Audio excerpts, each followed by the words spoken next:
Բարև ձեզ հարգելի հայրենակիցներ, ես Մարաթ Հակոբյանն եմ Կիևից։ Այսօր Ուկրաինա-Ռուսաստանի լայնածավալ ներխուժման 1502-րդ օրն է, որոշեցի Զատիկի օրով ձեզ համար հետաքրքիր եթեր պատրաստել։ Մոսկվայում կարող են չեղարկել մայիսի 9-ի շքերթը, անվտանգության իրավիճակը դուրս է գալիս վերահսկողությունից, իսկ Պուտինի վարկանիշը շարունակում է գահավիժել, Ուկրաինան շարունակում է հետևողական ծանր հարվածներ հասցնել Ռուսաստանի ռազմավարական օբյեկտներին, մեր նախորդ հաղորդումից ի վեր կարևոր հարվածներ են հասցվել Տագանրոգին, Տալյացիին եւ այլ կարևոր թիրախների, որոնց ցանկը կներկայացնեմ եթերի երկրորդ մասում։ Ի պատասխան Ռուսաստանը հարվածում է փոքր ուկրաինական քաղաքների սովորական շուկաներին եւ էլեկտրայի ենթակայաններին, երևի թե սա ինչ-որ հատուկ ստրատեգիա է, միգուցե Պուտինը փոքր ժամանակ կոմպլեքս ունի, որ շուկայում իրեն լավ չեն սպասարկել կամ միգուցե երազել է էլեկտրիկ լինել։ Զելենսկին, ինչպես նախորդ եթերում ասացի, Թուրքիայում կարևոր պայմանավորվածություններ է ձեռք բերել, որոնց մանրամասները կհայտնեմ քիչ անց։ Ռուսական բիզնեսը սկսել է աշխատակիցների զանգվածային կրճատումները, սպառման անկման պատճառով Ռուսաստանում ծառայությունների եւ արտադրության ոլորտները ճգնաժամ են ապրում, բայց սա դեռ ամենատխուրը չէ։ Ռուսաստանը անխուսափելիորեն կկրճատի նավթի արդյունահանումը Ուկրաինայի զինված ուժերի հարվածների պատճառով, նավահանգիստներին, խողովակաշարերին եւ նավթավերամշակման գործարաններին հասցված հարվածները այս պահին արդեն խարխլել են արտահանման ներուժը, այն նվազել է մոտ 20%-ով կամ օրական 1 միլիոն բարելով, սա արդեն սկսում է ազդել արդյունահանման վրա, համակարգի գերլցման պատճառով հանքավայրերի մի մասը ստիպված կլինեն կանգնեցնել ռեզերվուարների եւ արտահանման պակասը զգալ է տալիս, արդյունահանված նավթը ոչ արտահանելու, ոչ պահելու հնարավորություն չունի Ռուսաստանը այսօր։ Մասնավորապես դրոնների հարվածներից եւ հրդեհներից հետո դադարեցվել է աշխատանքը Բալթյան առանցքային Ուստ-Լուգա նավահանգիստը, որով անցնում է արտահանման զգալի մասը։ Տրանսնեֆտը արդեն տեղեկացրել է արտահանողներին, որ չի կարող ընդունել հումքի ամբողջական ծավալները։ Ռուսական նավթային Նիֆտյանկայի առանձնահատկությունն այն է, որ այն չունի դադարի, պաուզայի կոճակ։ Հորատանցքերի հնացած լինելու եւ շերտերի բարձր ջրակալման պատճառով ռուսական կլիմայական պայմաններում դրանց կանգնեցումը հանգեցնում է անդառնալի կորստի։ Տեխնոլոգիական ռիսկը այնպիսին է, որ պատժամիջոցների կամ պահեստարանների գերլցման պատճառով ցանկացած կոնսերվացում վերածվում է միակողմանի տոմսի, հատվածներում արդյունահանումը հնարավոր չի լինի վերականգնել այլևս երբեք։ Նորից կրկնեմ, կանգնեցված հորատանցքերը վերականգնել հնարավոր չէ, եւ սա իմ խոսքերը չեն, սա ռուս մասնագետների վերդիկտն է, այլ կերպ ասած Ուկրաինան զրկում է Ռուսաստանի նավթի եկամուտներից բառի բուն իմաստով։ Իհարկե դժվար թե կարճ ժամանակներում զրկենք ամբողջից, բայց գործընթացը շարունակական է եւ ամեն օր, ավելի ճիշտ ամեն նոր օր մոտեցնում է ռուսական նավթարդյունաբերության վերջը։ Կրեմլը փորձում է փրկվել, բայց երևի արդեն շատ ուշ է։ Ռուսաստանի պաշտպանության համար ձեռնարկվող մեթոդները ավելի շատ վնաս են հասցնում հենց ռուսաստանցիներին, քան իրականում պաշտպանում են կարևոր օբյեկտները։ Ռուսաստանցիները բառացիորեն հեկեկում են ռդայուտ կապի արգելափակումների պատճառով։ Մեր տելեգրամյան ալիքում նման բազմաթիվ տեսանյութեր կան։ Մարդիկ դժգոհում են, որ բջջային կապի եւ ինտերնետի անջատումները Ռուսաստանում համատարած բնույթ են կրում։ Կարճ ասած, փորձելով պաշտպանել որոշ օբյեկտներ ուկրաինական հարվածներից, Պուտինյան վարչակարգը կործանում է այլ կարևոր ոլորտներ, որոնք ուղղակիորեն ազդում են ռուսաստանցիների կյանքի որակի վրա։ Մեր լսարանը գիտի, որ ես այս մասին խոսում էի դեռ 2 տարի առաջ, ասում էի, թե ինչ է սպասվում Ռուսաստանում։ Այն ժամանակ Ռուսաստանում եւ Հայաստանում ոմանք ժպիտով էին ընդունում իմ խոսքը, մտածելով, թե այս տղան Կիևից է, նեղված է եւ երազում է, բայց ժամանակը ցույց տվեց, որ երազում էին նրանք, ովքեր կարծում էին, թե ես եմ երազում։ Ժամանակը ամեն ինչ իր տեղն է գցում։ Իսկ 21-րդ դարում ժամանակը ավելի արագ է վազում եւ այն ամենը, ինչ անհնար էր երեք, հնարավոր է այսօր։ Իդեպ պատերազմի սկսվելուց ի վեր 3 առաջին օրը առաջին անգամ արևմտյան նավը կարողացավ ճեղքել Հորմուզի նեղուցը։ Կարծում եմ առաջիկա օրերին մենք շատ հետաքրքիր իրադարձություններ կտեսնենք Իրանում եւ Իրանի շուրջ։ Բակագծերը չբացեմ, օրը գա բարին հետը, ուշադիր հետևենք մեր եթերներին եւ տելեգրամյան ալիքին։ Ուկրաինայի նախագահ Զելենսկին համոզել է Եգիպտոսի նախագահին չգնել ցորեն օկուպացված տարածքներից։ Ուկրաինայի նախագահ Վլադիմիր Զելենսկին կարևոր պայմանավորվածությունների է հասել իր եգիպտացի գործընկեր Աբդալ Ֆաթահ ալ-Սիսիի հետ։ Ուկրաինան ունի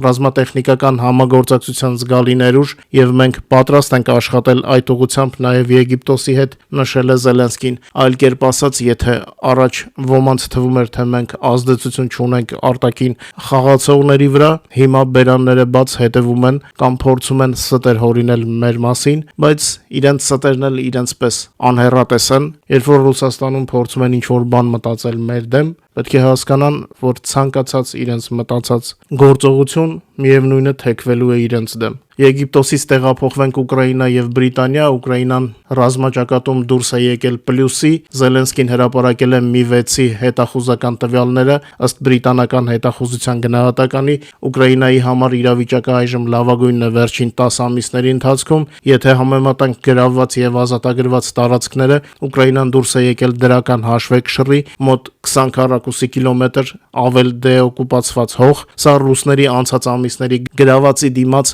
մեր ազատագրած տարածքների թվերն են։ Ռազմաճակատի մասին կպատմեմ քիչ անց։ Իսկ Չինաստանում հաստատել են Դաբաղի, Յաշուրի բռնկման ռուսական ծագումը։ Չինական իշխանությունները հաստատել են, որ համաճարակը երկիրը թափանցել հյուսիս-արևմտյան սահմանով, որը սահմանակից է Ռուսաստանին, որտեղ ավելի վաղ տեղի էր ունեցել անասունների զանգվածային հիվանդացություն։ Ռուսաստանը բոլոր առումներով վտանգավոր է դառնում շրջապատի համար, փլուզվող կայսրությունը սպառնում է իր հետ տանել նաև բոլոր վատ պաշտպանվածներին, պետք է զգուշ լինել։ Իդեպ Թրամփի նախկին խորհրդականը հայտարարել է, որ Ռուսաստանը Ուկրաինայում ռմբակոծել է հարյուրավոր քրիստոնեական եկեղեցիներ եւ սպանել տասնյակ հոգեվոր հովիվների, պաստորների։ Թրամփի կրոնական հարցերով նախկին խորհրդական Սարա Մեյքինը ուշադրություն է հրավիրել Ռուսաստանի կողմից Ուկրաինայում հարյուրավոր եկեղեցիների ավերման եւ տասնյակ հոգեվորականների սպանությունների վրա։ Մասնավորապես Մեյքինը շեշտել է, որ Ռուսաստանը ռմբակոծել եւ թալանել է 650 քրիստոնեական եկեղեցի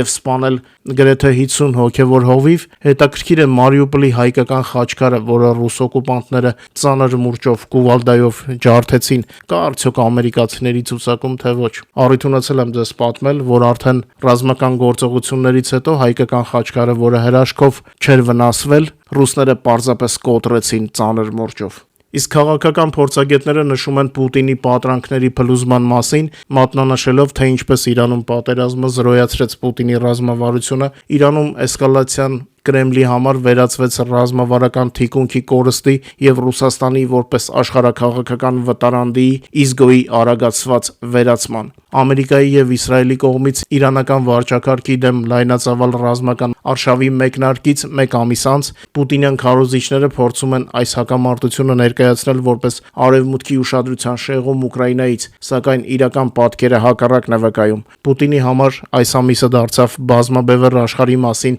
վերջին պատրանքների փլուզման շրջան, որտեղ Մոսկվան կարող էր հենվել Թեհրանի ուսին։ Այաթոլլահ Ալի Խամենեիի մահը թիրախային հարվածի հետևանքով Պուտինի համար ոչ միայն դաշնակցի կորուստ էր, այլև խորը հոգեբանական շոկ, ինչպես նշում են արևմտյան վերլուծաբանները, ռուս ավտոկրատ առաջնորդը միշտ իր վրա է պրոյեկտում բարեկամ բռնապետերի ճակատագիրը Սադամ Հուսեյնից եւ Կադաֆիից հետո Խամենեին հին դպրոցի հակարևմտյան դիմադրության վերջին սյունն էր։ Իրանի հոգևոր առաջնորդի զոհվել է եւ Թեհրանում կառավարման համակարգի արագ քայքայումը Կրեմլում առաջացնում է խոճապային վախ ռեժիմի փոփոխության անխուսափելիության առջև։ Իմ կարծիքով Պուտինին ավելի շատ Կադաֆիի վերջն է երազին գալիս, դա իրեն շատ մոտ է, դա ինձ թվում է իմացողները ընկալեցին, թե ինչի մասին եմ ասում։ Պետք է նշել նաև տարածված առասպելի մասին, թե մերձավոր արևելքում պատերազմները իբր նվեր են Ռուսաստանի համար էներգակիրների գների աճի պատճառով, սակայն 26 թվականին այս տրամաբանությունը դադարել է գործել, նույնիսկ 1 բարելի դիմաց $100 բարձր գնի դեպքում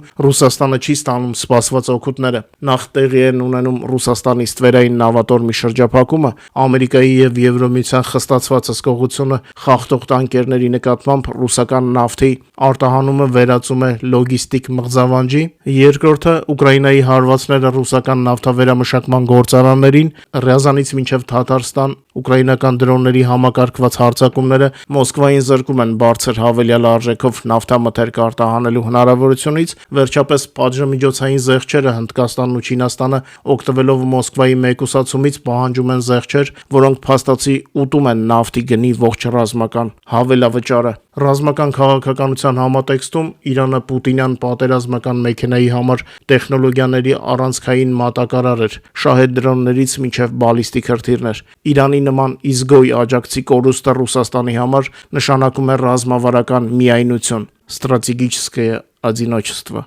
Առանց իրանական սնուցման ռուսական բանակը ստիպված է հույսը դնել բացառապես սեփական տեխնոլոգիապես հետ մնացած կարողությունների եւ Հյուսիսային Կորեայի կասկածելի որակով մատակարարումների վրա։ Կրեմլը կորցնում է նաեւ լուրջ խաղացողի կարգավիճակը Մերձավոր Արևելքում, Իրանի ազդեցության անկման հետ մեկտեղ Մոսկվան զրկվում է Արևմուտքին տարածաշրջանային էսկալացիայով շանտաժի ենթարկելու հնարավորությունից։ Հարկ է նշել, որ երկար ժամանակ Պուտինը փորձում էր հավասարակշռել Իրանի եւ Իսրայելի միջև, բայց այժմ դիմակները պատրված են։ Նեթանյախուի վերջին հայտարարությունները, որտեղ Ռուսաստանը ուղղակիորեն անվանվեց թշնամական երկիր, Իրանամետ պրոքսիներին աջակցելու պատճառով վերջ են դնում տասնամյակների ռուսական դիվանագիտությանը։ Իսրայելը վերջնականապես անցել է այն ճամբարը, որտեղ պատրաստ է հակազդել ռուսական ազդեցությանը ոչ միայն խոսքով, այլև գործով, ինչն արդեն դրսևորվում է, օրինակ Ուկրաինային հետախուզական օգնության ընդլայնմամբ։ Հետաքրքիր է, որ ռուսական ռազմարտունաբերության ձախողման ֆոնին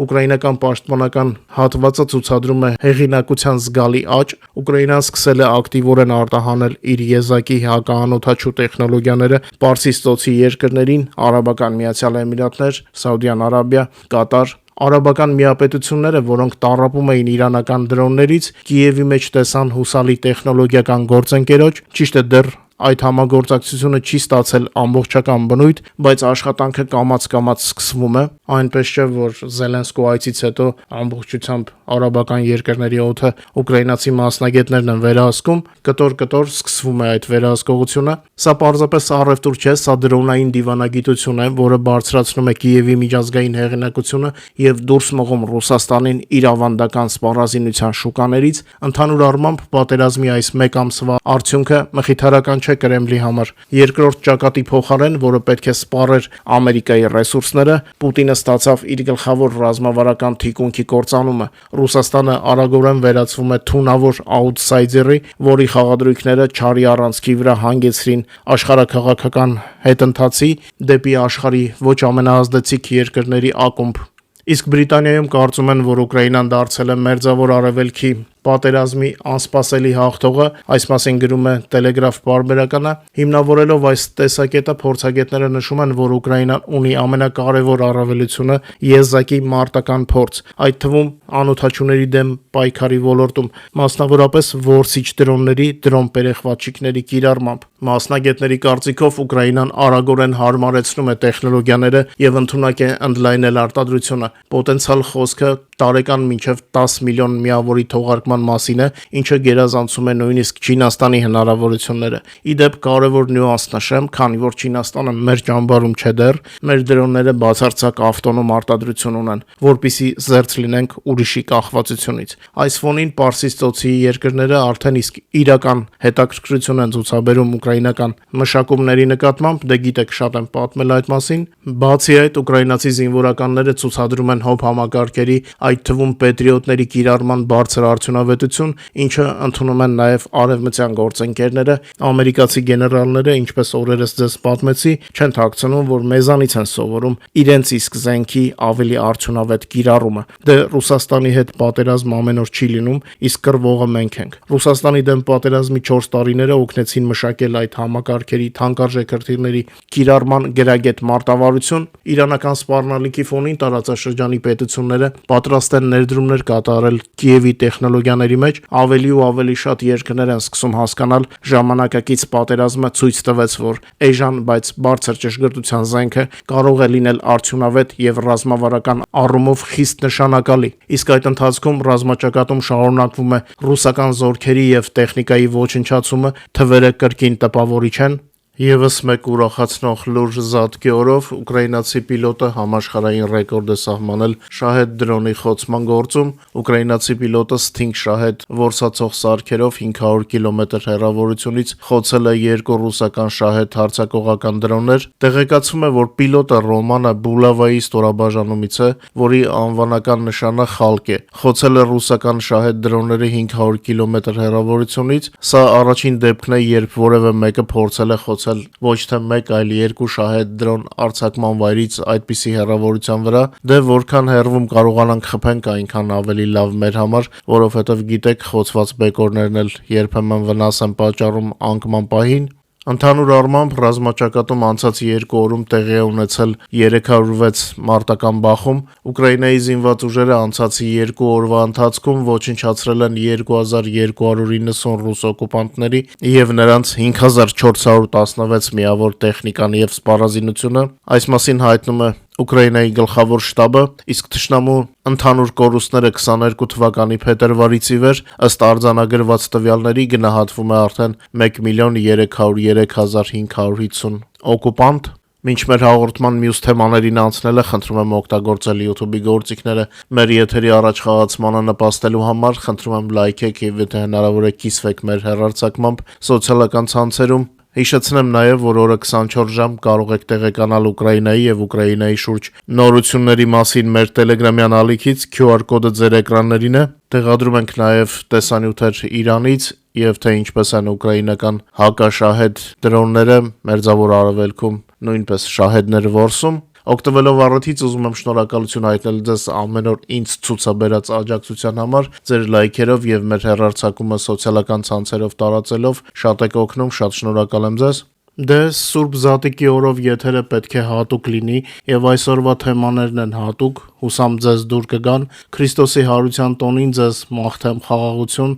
առողջություն եւ հաջողություն։ Քրիստոս հարյավի մեռելոց, թող կատարվի մեր ազգի բոլոր երազանքները։ Իդեպ շարունակելով թեման ուզում եմ անդրադառնալ Պուտինի վարկանիշների անկման լուրերի թեմային, հաշվի առնելով այն չարիքի մասշտաբները, որ Պուտինյան վարչակարգը գործել է սեփական եւ հարևան ժողովուրդների դեմ, այդ վարկանիշները պետք է ոչ թե պարզապես նվազեին, այլ գահավիժեին մինչև 0, բայց դա դեռ տեղի չի ունենում եւ այս առումով ուշագրավ եզրահանգումներ է արել ուկրաինական բալիստիկայի մշակող Դենիս Շտիլերմանը։ Գաղտնիք չէ, որ նա, ինչպես եւ շատերը ժամանակին ապրել եւ աշխատել է Ռուսաստանում, ուկրաինական Ֆլամինգո հրթիռի ստեղծողը իր վերջին հարցազրույցներից մեկում ներկայացրել է ռուսական հասարակության խորը մարդաբանական եւ պատմական վերլուծությունը, բացատրելով բնակչության ներկայիս պասիվությունը գենետիկ ստրկության պրիզմայով։ Նա ուղղակիորեն մատնանշել է ճորտատիրության ժառանգությունը, կրիպասնոե պրավը բառը բոլոր արհեստական բանականությունների հարթակները որպես ճորտատիրություն էին թարգմանում։ Շտիլերմանը պնդում է, որ Ռուսաստանում դարեր շարունակ տեղի է ունեցել բացասական սելեկցիա։ Ճորտատիրությունը, կրկնեմ, կրիպասնոե պրավան, որը փաստացի ստրկության ձև էր, մարդկանց սովորեցրել էր անվերապահ հնազանդության տիրոջը, նրանք ովքեր ըմբոստանում էին կամ կամք էին դրսևորում, ոչնչացվում էին, իսկ գոյատևում եւ սերունդ էին տալիս միայն տիրոջը ամենախոնարհները։ Շտիլերմանը գիտնական է, ով Ռուսաստանում ապրելու իր փորձով հանգել է վերջնական եզրակացությունների։ Իդեպ ես որպես մարդ, ով նույնպես ապրել է Ռուսաստանում, գիտեք որոշակի ժամանակ եւ Պետերբուրգում եւ Մոսկվայում, լիովին համաձայն եմ Դենիսի հետ, նրա ասածը հենց այն հիմքն է, որի վրա աճել է ռուսական հասարակությունը, եւ հենց դրա համար էլ Կրեմլի էլիտաները ձգտում են տիրանալ Ուկրաինային, որպիսի դառնան լիարժեք։ Նրանք հասկանում են, որ իրենց հասարակությունը այս վիճակով լիարժեք չէ։ Նրանք ձգտում են տիրանալ Ուկրաինային նրա պատմությունով, մարդկային ռեսուրսով եւ իհարկե տարածքներով։ Ուկրաինացիները միշտ եղել են եւ կան ազատատենչ։ Նրանք կարողացել են պահպանել իրենց ազգը, լինելով բաժանված տարբեր կայսրությունների միջև հենց իրենց ամուր ազգային հատկանիշների շնորհիվ։ Ըստ Շտիլերմանի սուբյեկտայնության բացակայությունը Ռուսաստանում բացատրվում է նրանով, որ ժամանակակից ռուսաստանցիները իրենց չեն զգում երկրի ճակատագրի վրա ազդող քաղաքացիներ։ Ռուսաստանցիները իշխանությունը ընկալում են որպես տարերային աղետ կամ տիրոջ կամք, որին անհնար է դիմադրել։ իսկ վախը որպես բազային բնաստ անխնա կիրառվում է ռուսաստանցիների նկատմամբ Կրեմլի կողմից, Շտիլերմանը ընդգծում է, որ վարչակարգի առջև ներկայիս երկչոտությունը պարզապես վախ չէ ոստիկանությունից, այլ դարերով ձևավորված գոյատևման խորը մեխանիզմ ռուսների մոտ։ Հենց այդ պատճառով Շտիլերմանի տեսանկյունից Ռուսաստանում անհնար է ուկրաինական տիպի Մայդան օրինակ, Այստեղ գիտնականը ուղղակիորեն մատնանշում է ինքնությունների խզումը, разрыв իդենտичности։ Անհնար է համեմատել ռուսների երկչոտությունը ուկրաինական ազատ կազակների եւ համայնքային ինքնակառավարման փորձի հետ, որտեղ ազատության արժեքը միշտ բարձր է եղել անվտանգությունից։ Այս դատողությունները Շտիլերմանը օգտագործում է որպես փաստարկ, որ պատերազմում իրավիճակը կարող է փոխել ոչ թե Ռուսաստանում ներքին բողոքը, այլ միայն արտաքին եւ ուժային ազդեցությունը եւ պարտությունը ռազմաճակատում, քանի որ ստրուկը հասկանում է միայն ուժի լեզուն։ Քանի որ խոսքը գնաց Շտիլերմանի մասին, պատմեմ ձեզ եվրոպական անվտանգությանը ուղղված նրա եւս մեկ նախաձեռնության մասին, որը կարող է կիրառելի լինել նաեւ Հայաստանի համար։ Այսպիսով, ինչպես նախորդ հաղորդման ժամանակ ձեզ կներկայացնեմ Հայաստանի պաշտպանության բոլոր հնարավոր տարբերակները, որոնք կան Ուկրաինայում, ինչպես ասացի անցած հաղորդման ժամանակ, Հայաստանից միայն քաղաքական կամք է պետք։ Ըստ ուկրաինացի գիտնականի նախաձեռնության, Ուկրաինան կարող է դառնալ առանցքային տարր եւ փորձադաշտ նոր համաեվրոպական հակաբալիստիկ վահանի ձևավորման համար։ Շտիլերմանի հիմնական մտքերը այս հարցի շուրջ հետևյալն են։ Ուկրաինան որպես առաջին գիծ, նա կարծում է, որ աշխարհագրական դիրքի եւ մշտական հարձակումների պատճառով Ուկրաինան դե ֆակտո արդեն իսկ եվրոպական հոբ համակարգի արևելյան թևն է։ Շտիլերմանի կարծիքով ուկրաինական համակարգերի ներառյալ իր ստեղծած Firepoint ընկերության մշակումները պետք է ինտեգրվեն ՆԱՏՕ-ի ընդհանուր ցանցին, ոչ միայն Կիևի, այլև ողջ Ուկրաինայի գոյատևման նպատակով։ Շտիլերմանը ընդգծել է, որ Ուկրաինայում պատերազմը բացառիկ հնարավորություն է տալիս արևմտյան արտադրողներին փորձարկել իրենց համալիրները իրական բալիստիկ սպառնալիքների դեմ բարձր ինտենսիվության պայմաններում, իսկ գերձայնային որսիչ դրոնների ոլորտում Շտիլերմանի հավակնոտ գաղափարներից մեկը ուկրաինական տեխնոլոգիաների օգտագործումն էր էժան, բայց արդյունավետ դրոններ ստեղծելու համար, որոնք կկարողանային խոցել բալիստիկ հրթիռները թռիչքի սկզբնական կամ միջին ընթացքում լրացնելով Patriot տիպի թանկարժեք համակարգերին։ Նախորդ եթերներում բազմիցս ասել եմ, որ արևմտյան աշխարհը լրջորեն մտածում է Ամերիկայից կախվածության նվազեցման մասին։ Այս առումով Շտիլերմանը առաջ է մղում այն միտքը, որ Եվրոպան պետք է զարգացնի սեփական կարողությունները եւ վահանը, որն ավելի քիչ կախված կլինի Վաշինգտոնի քաղաքական տատանումներից, միաժամանակ ակտիվորեն օգտագործելով պատերազմական պայմաններում արտադրության եւ ուկրաինական փորձը։ Այս պահին Դենիս Շտիլերմանի համաեվրոպական հակաբալիստիկ վահան ստեղծելու նախաձեռնությունը չի կարելի լիարժեքորեն անվանել Կիևի պաշտոնական պետական քաղաքականություն, սակայն այն սերտորեն առնչվում է եվրոպական պաշտպանական կառույցներին ինտեգրվելու Ուկրաինայի պաշտոնական կուրսի հետ։ Firepoint ընկերությունը մասնավոր է, բայց աշխատում է Ուկրաինայի պաշտպանության նախարարության եւ ռազմավարական արդյունաբերության նախարարության հետ սերտ համագործակցությամբ, այլ կերպ ասած, սա նման է զուգահեռ ուղու եւ պայմանավորվածությունների ձեռքբերման դեպքում դրանք կհայտնվեն պետական ծրագրերում։ Իսկ այդ ընթացքում ՆԱՏՕ-ի երկրները լուծում են անօդաչուների հարձակումները հետ մղելու համար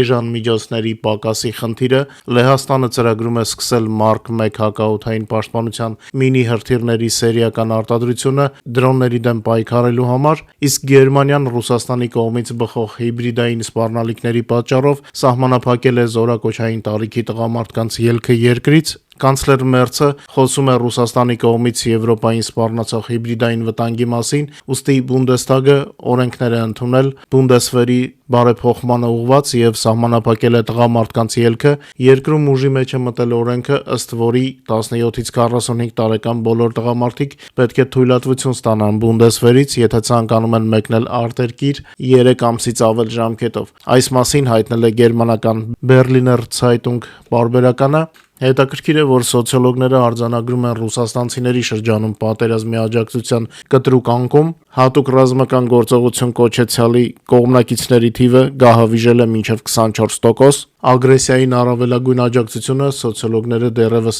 արձանագրում են 55-ից բարձր տարիքի անձանց, ռուսական հեռուստատեսության մշտական հանդիսատեսի եւ բռնապետ Վլադիմիր Պուտինի կողմնակիցների շրջանում, բանակցությունների եւ պատերազմի դադարեցման օգտին հանդես են գալիս հիմնականում մինչև 25 տարեկան երիտասարդները եւ կանայք, Դե ինչպես արդեն ասացի, որքան պարտությունները շատ լինեն մարտի դաշտում, այնքան Ռուսաստանի հասարակությունը կսկսի հասկանալ, որ ինչ-որ բան այն չէ։ Էլ ավելի հետաքրքիր տեղեկություններ են գալիս պարտիզաններից, ԱՏՇ շարժման գործակալների տվյալներով ռուս զինվորները զանգվածաբար շարքից հանում են մարտական տեխնիկան, որպեսզի չմեկնեն առաջնագից։ Լայնամասշտաբ պատերազմի 5-րդ տարում Ռուսաստանի բանակի խնդիրները աճում են ձնագնդի էֆեկտով, վերջերս Դոնեցկի մարզի Կոնստանտինովկայի ուղղությամբ արձանագրվում է ցուցադրական մի միտում, ռուս զինվորականները զանգվածաբար փչացնում են սեփական տեխնիկան առաջնագից ուղարկվելուց խուսափելու համար, քանի դեռ Կրեմլում երազում են գրավել Դոնեցկի մարզը, ռուս զինվորները պարզապես ուզում են երկարացնել իրենց կյանքի օրերը այս աշխարհում։ Այս մասին հայտնում է ԱՏՇ շարժումը, հղում անելով 255-րդ մոտոհրաձգային գնդում իր աղբյուրներին։ Ըստ աղբյուրի տվյալների, օկուպացիոն բանակի զինվորները միտումնավոր վնասում են շարժիչները, թափում տեխնիկական հեղուկները, փչացնում էլեկտրալարերը եւ վառելիքի համակարգերը տարբեր տեսակի մարտական մեքենաների մեջ։ Նման անսարքությունները հիմնականում տեղի են ունենում ռոտացիաների կամ մարտական առաջադրանքների նախօրեին, ընդ որում կրտսեր հրամանատարները տեղյակ են կատարվածից, բայց նախընտրում են չարձագանքել, հասկանալով անձնակազմի շրջանում տիրող տրամադրությունները։ Արդյունքում տեխնիկայի մի մասը պարզապես կանգնած է, իսկ ստորաբաժանումները փաստացի կորցնում են իրենց մարտունակությունը։ ԱՏՇ-ի տեղեկություններով նման դեպքերը ճակատի այս հատվածում արդեն մշտական բնույթ են կրում, եւ սա շատ կարեւոր է։ Հուսանք, որ զարգացումներ կլինեն։ Միևնույն ժամանակ Մադիարի թիմը շարունակում է ոչնչացնել առանցքային օբյեկտները Ռուսաստանի խորը թիկունքում։ Ապրիլի 4-ի գիշերը ոչնչացվել են մի շարք կարևոր թիրախներ։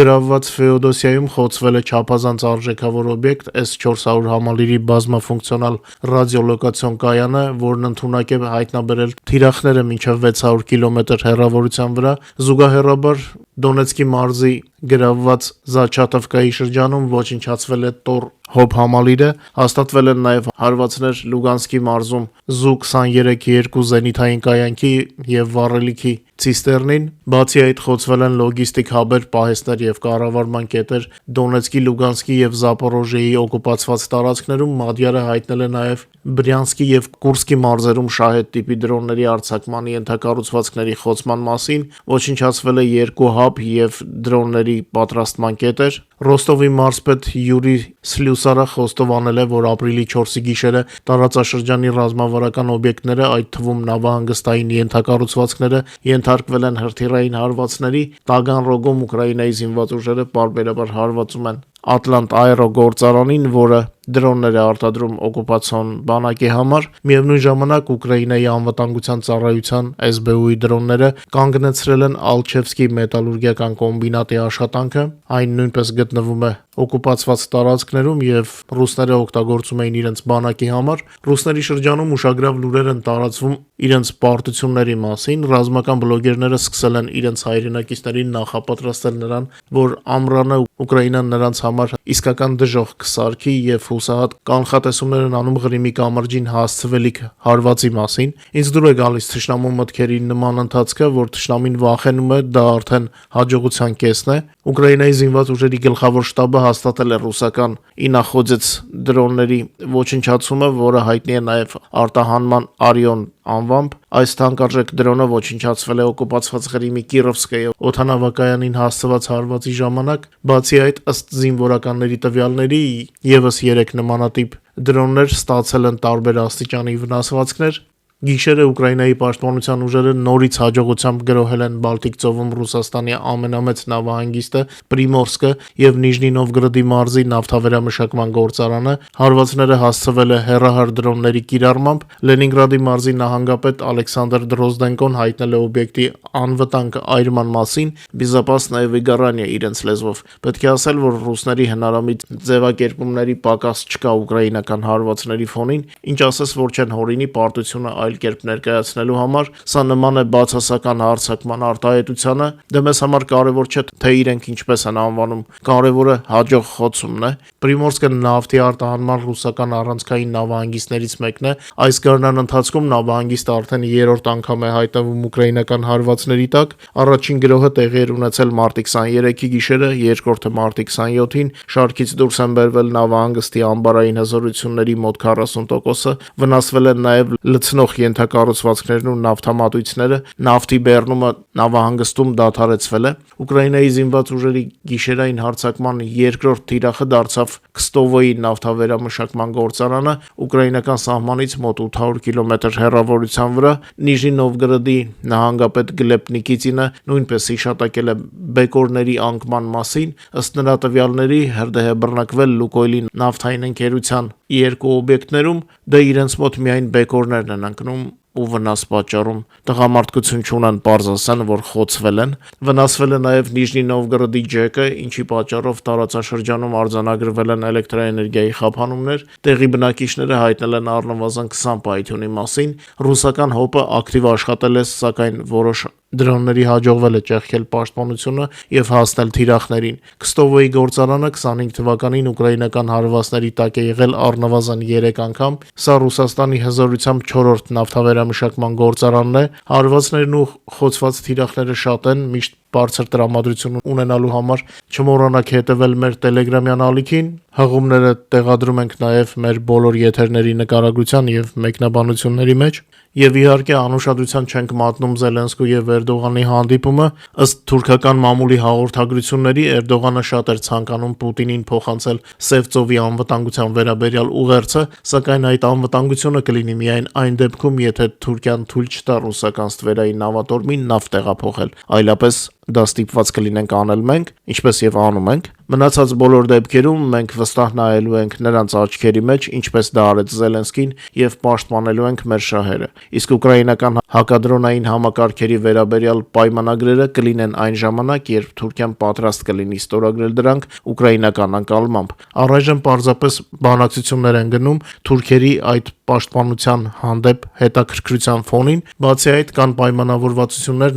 նաև գազային հարցերի շուրջ, բայց ինչպես արդեն ասացի, ամեն ինչ կախված կլինի թուրքական իշխանությունների վարքագծից։ Իդեպ Էրդողանը կրկին առաջարկել է թուրքական հարթակը Ռուսաստանի հետ բանակցությունների համար, այստեղ Ուկրաինայի դիրքորոշումը հստակ է։ Մենք միշտ պատրաստ ենք խոսել խաղաղության մասին, եթե դա անկեղծ է։ Ուկրաինան փոխվում է օրեցօր եւ դա չնկատելը շրջապատի համար միայն վնաս կլինի։ Ով ժամանակին ճիշտ կգնահատի իրավիճակը, նա կլինի մեր կողքին։ Դե զատիկի պայծառ անուշ օրով չեմ ցանկանում ձեզ շատ շեղել կարևոր տոնից, եւս մեկ անգամ շնորհավորում եմ Քրիստոս հարյավ իմեռելոց, օրհնյալ է հարությունը Քրիստոսի։ Այսքանով ավարտեմ տոնական օրվա եթերը, քանի բուժումս շարունակվում է, ես էլ կշարունակեմ ձեզ այս ֆորմատով տեղեկացնել մեր լուրերի մասին, մինչև տեսնենք ինչ կլինի։ Շնորհակալ եմ, որ մեզ հետ եք, խնդրում եմ չմոռանալ լայքել մեր եթերը եւ հնարավորության դեպքում կիսվել սոցիալական ցանցերում, իսկ նրանց, ովքեր դեռ չեն բաժանորդագրվել մեր ալիքներին, խնդրում եմ անպայման բաժանորդագրվել, դա մեզ շատ է օգնում։ Ձեզ ամենալավն ու բարին եմ ցանկանում, մինչ նոր հանդիպում եւ ամենագլխավորը անփորձանք եղեք։